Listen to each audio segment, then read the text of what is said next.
chegou o momento da gente... quando eu e meu irmão começamos o canal, a gente falou assim, chega, cara, a gente precisa fazer alguma coisa. Aí a gente começou a ver que tinha muita gente boa fazendo, cara, meu irmão já acompanha faz tempo, né? O Moisés, do Pátria Book, a gente é fã. São meus youtubers favoritos, os dois. Arte da Guerra e o Moisés. Aí o Caba... Então, assim, a gente falou assim, cara, a gente tem que somar, a gente tem que gerar valor para o nosso país. Não dá, porque assim, qual o futuro que a gente vai deixar para os nossos filhos? Então a gente começou a ideia do canal.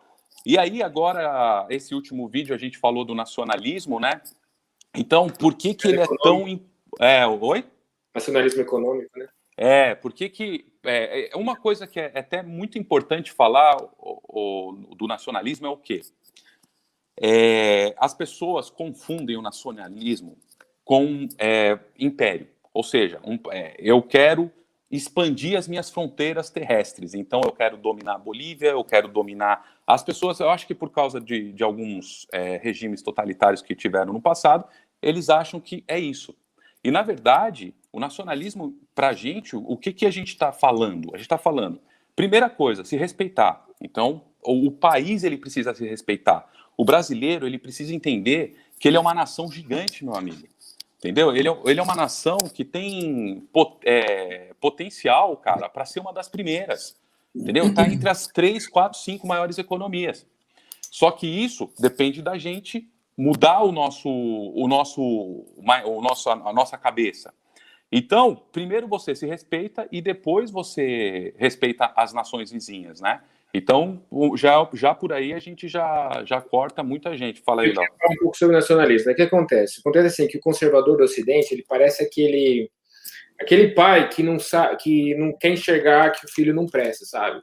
Sabe quando o filho não presta e fala, mas é culpa do amiguinho, é culpa do outro, é culpa do cicrano? Por exemplo, os conservadores dos Estados Unidos falam, o Biden ele é financiado pela China. Ele não entende que a nação, que a sociedade, que a elite ocidental, ela está podre. Entendeu?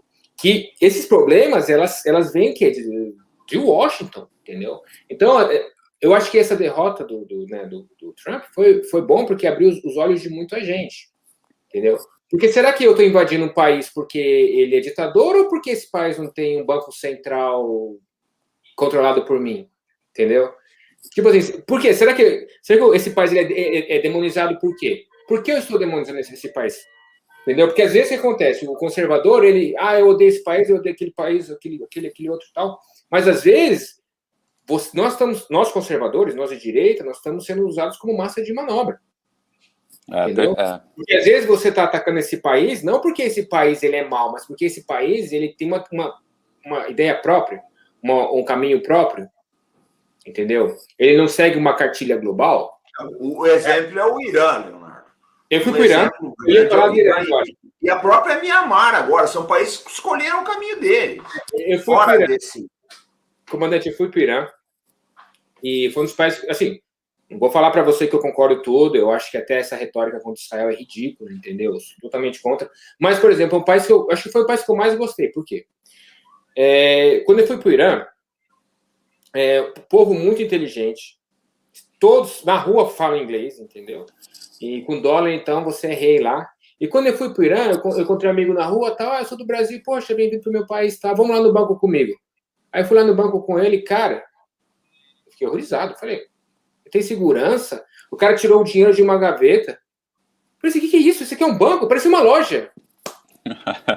Mas por quê? Porque o iraniano sabe que se aprontar, meu filho, ele vai sofrer muito. Quando eu vi, eu falei... Tá, desculpa.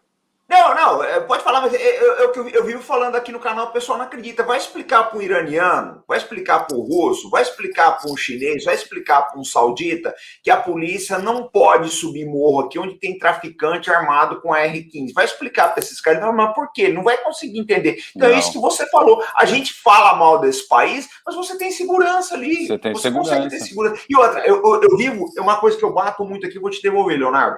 Mas eu bato muito aqui. O pessoal fala, não, porque aqui no Brasil você não tem segurança, mas você tem liberdade em termos. Em termos. Você não pode falar mal do STF aqui. Você não pode falar mal de minorias. A gente vai chegar no ponto que nesse país você tem segurança e não pode falar mal do governo.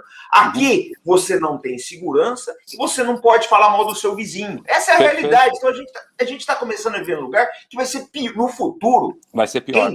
Vai ser pior, cara. Ô, Cabaé, só um minutinho, Leonardo, tem café aí, Cabaé? Tem café. Dá uma força pro Arlindo aqui. Eu tomando café do Arlindo aqui. Café é namoro. Aliás, eu não sei se o Arlindo está assistindo a gente, mas eu quero desejar melhoras para ele, porque ele pegou Covid, ele já está se recuperando aí, mas ele passou maus bocados aí. Então, Arlindo, esse café aqui é em sua homenagem, tá?